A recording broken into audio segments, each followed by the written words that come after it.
नमस्कार साथियों, आपके अपने चैनल प्रगतिशील पशुपालक में आपका हार्दिक स्वागत अभिनंदन है।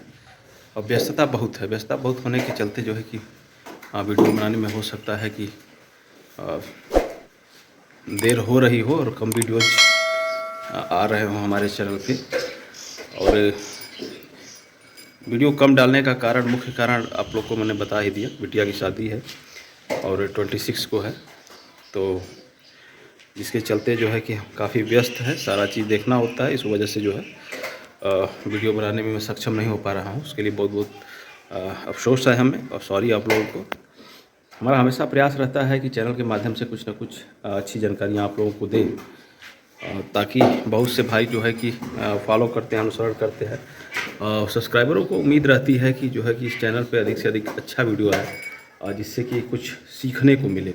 हमारा भी प्रयास यही रहता है कि अधिक से अधिक हम वैसा वीडियो डालें जिससे कि कुछ जो है कि लोग सीखें।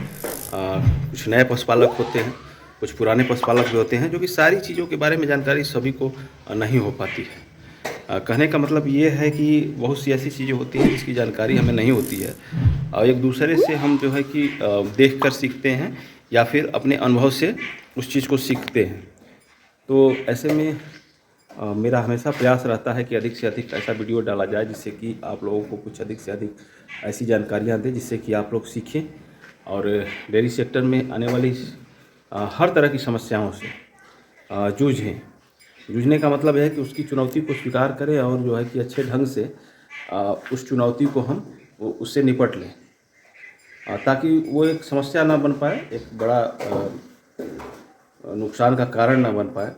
अगर हमें बीमार होते हैं, अगर हम, तो हमें पता है कि नहीं ये दवा खाएंगे तो हमारी बीमारी दूर हो जाएगी, या फिर बुखार हमारा दूर हो जाएगा। तो समस्याएं आती रहती हैं, समस्याएं आती हैं जाती हैं, उससे घबराने की आवश्यकता नहीं है। चाहे वो किसी भी प्रकार की समस्या हो डेयरी सेक्टर में, तो उससे हमें घबराना नहीं चाहिए, बल्कि उससे हमें डट के उसका सामना करना चाहिए। बहुत सारी समस्याएं हैं, जैसे मैंने बताया आप लोगों को।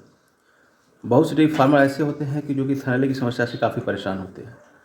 अक्सर करके जो नए पशुपालक होते हैं, नए डेयरी फार्मर होते हैं, उनको ये पता नहीं होता कि किस तरह से हम अपने जानवरों को रखें ताकि थनैला कम हो, क्या खिलाएं जिससे कि थनैला कम हो।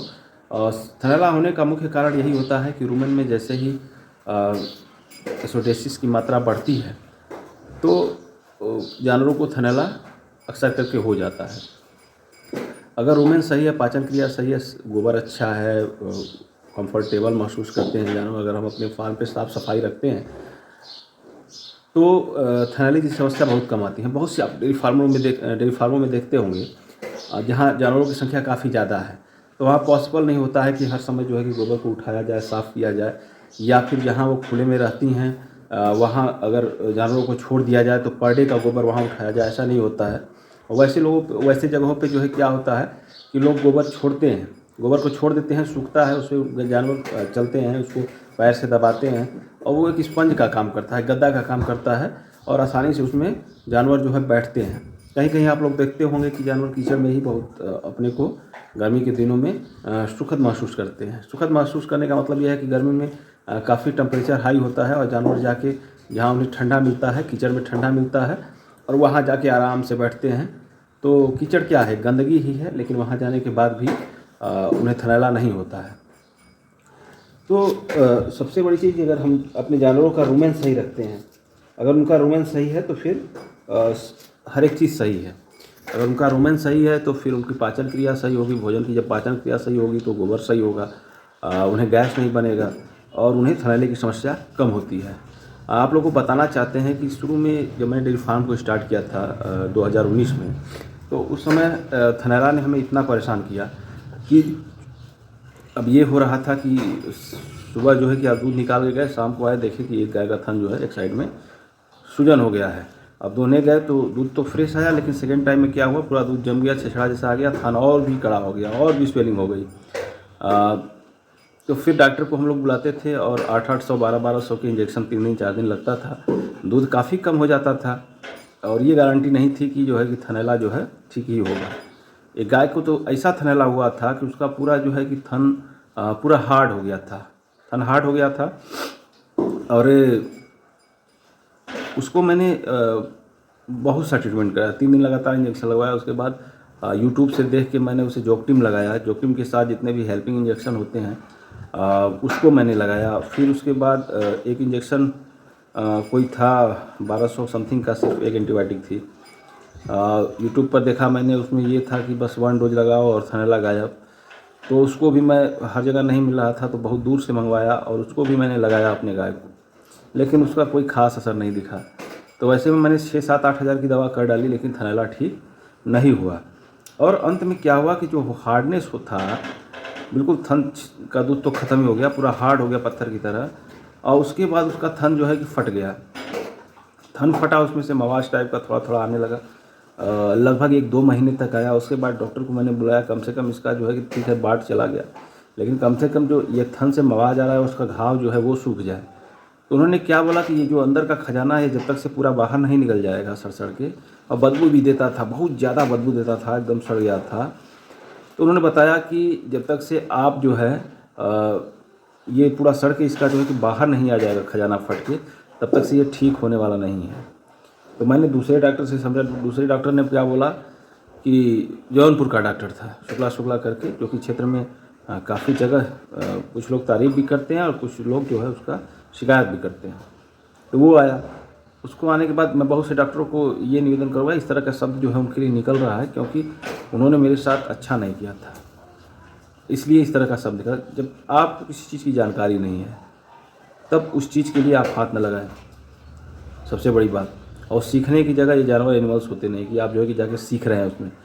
उसके लिए आप अच्छी से ट्रेनिंग ले लीजिए। ट्रेनिंग करने के बाद पूर्ण रूप से अगर आप जानकार हो जाते हैं, पूर्ण रूप से जो है कि आपको उस चीज़ की जानकारी है, तभी आप उस सेक्टर में हाथ लगाएं, वरना आधा अधूरी जानकारी लेकर कोई भी डॉक्टर जानवरों के साथ छेड़छाड़ न करे, क्योंकि पशुपालक बड़ा मेहनत से पैसा कमाता है और मेहनत से जो है कि गाय को खरीदता है।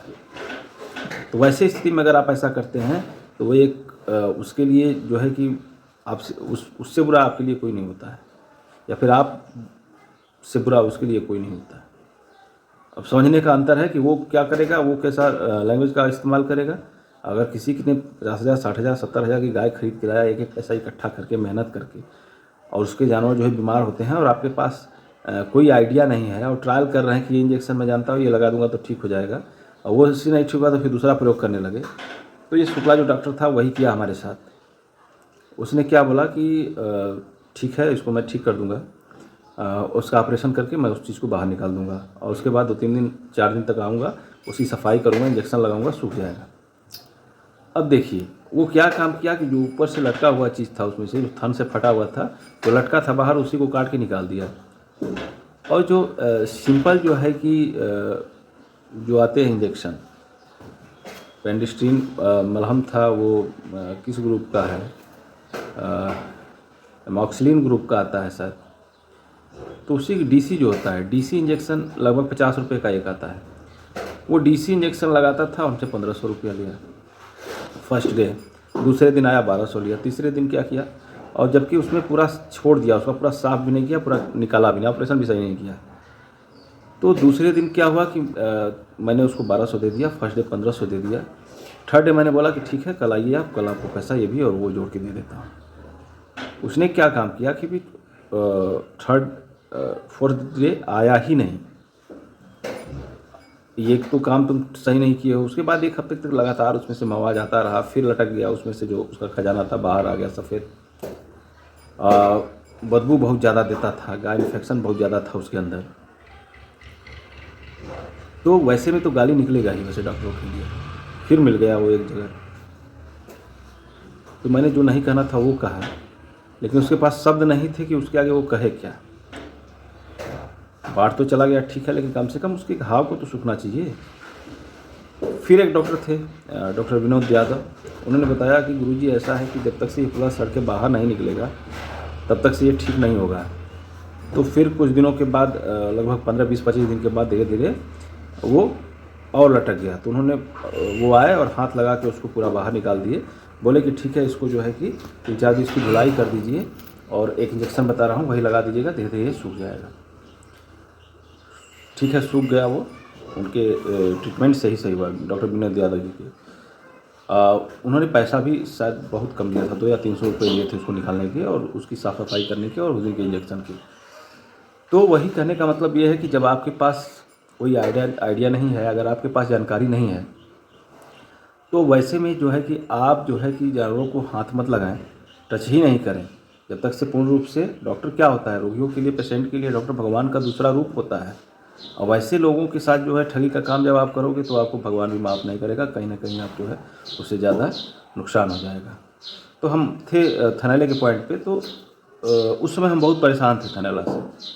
फिर धीरे धीरे कुछ दिनों के बाद, 2 साल के बाद हमें पता चला कि पंजाब की फीड आती है शीतल, तो मैंने उसको मंगाया और उसको खिलाने से लगभग 1 साल तक मेरे फार्म पे थनैला हुआ ही नहीं। तो लेकिन दिक्कत क्या थी कि उससे थोड़ा दूध का प्रोडक्शन कम था, तो लोगों ने बताया कि मक्का जो है इसके साथ दीजिएगा तो आपका दूध का प्रोडक्शन बढ़ जाएगा। ठीक है, मैंने मक्का देना शुरू किया और ज़्यादा मात्रा में मक्का देने से फिर थनैला हो गया हमारे गाय को। तो दूध तो दे रही थी, क्योंकि वो जो मक्का जो पिसा हुआ था उसमें कुछ चावल की मात्रा जो है मिक्स करके कंपनी जो है पीसती थी सस्ता के मारे, और आप से जो है मक्के का रेट ले रही थी। हर जगह देखिए मिलावट है, हर जगह किसान ठगा जाता है। फिर क्या हुआ कि मैंने मक्का बंद कर दिया, उसको बंद किया। फिर उसके बाद माँ डेयरी फीड जो है का पता चला, मैंने माँ डेयरी फीड को मंगाया और आपसे बता रहा हूँ कि लगभग हो गए 1 साल के लगभग हो गए हमें खिलाते हुए, लेकिन भगवान की कृपा से, माँ काली की कृपा से अभी तक किसी भी जानवर को थनैला नहीं हुआ। दूध का भी प्रोडक्शन अच्छा है, थोड़ा सा इसमें बॉडी स्कोर जो है डाउन होता है जानवरों का अधिक दूध प्रोड्यूस करने से, तो उसके लिए कुछ अलग से चना चुनी वगैरह जो है कि चोकर वगैरह, हम जहाँ तक मेरा अनुभव है, अगर दिया जाए तो फिर बॉडी स्कोर भी सही रहेगा। कंसेप्शन रेट भी ठीक है। अभी तो जो जानवर हैं एक ही बार में कंसीव हो गए हैं। एक गाय है, लगभग 3 महीना हो गया बच्चा दिए, लेकिन अभी हीट में आई नहीं। हीट में आती है तो फिर पता करते हैं कैसे क्या है, इसके ऊपर क्या उसका एक्सपीरियंस है। तो थोड़ा सा व्यस्तता ज़्यादा है और लास्ट में आप लोगों को बताना चाहेंगे कि 26 को जो है बिटिया की शादी है। भगवान की कृपा से, माँ काली की कृपा से, आप लोगों के आशीर्वाद से सब चल बीत जाए, यही मनोकामना है।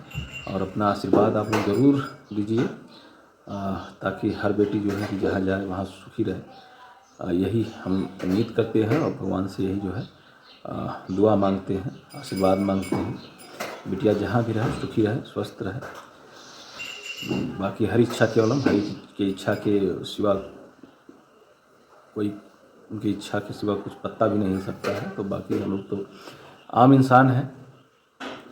तो अगर वीडियो अच्छा लगे तो लाइक ज़रूर कीजिएगा, शेयर अधिक से अधिक शेयर करेंगे और अपना आशीर्वाद, अपना साथ जरूर बनाए रखें इस चैनल को। अधिक से अधिक वीडियो को शेयर करके जो है कि एक लास्ट में बात जरूर कहूँगा मैं आप लोगों से कि आप लोग कमेंट करने में कंजूसी करते हैं। जो भी मन में प्रश्न है, जो भी मन में सुझाव है, उसको बेझिझक आप लोग कमेंट बॉक्स में लिखें, और ताकि हमें भी एक आप लोग के कमेंट से जो है कि ऊर्जा मिलती है, एनर्जी मिलती है, ताकि हमारा हौसला बुलंद हो। नेक्स्ट वीडियो में मिलते हैं 26 को। अगर 26 को संपन्न हो जाता है तो फिर 27, 28 में एक वीडियो जरूर डालेंगे आप लोगों को, फिर कंटिन्यू वीडियो आने लगेंगे। तो आज के लिए बस इतना ही। नमस्कार, जय श्री राम।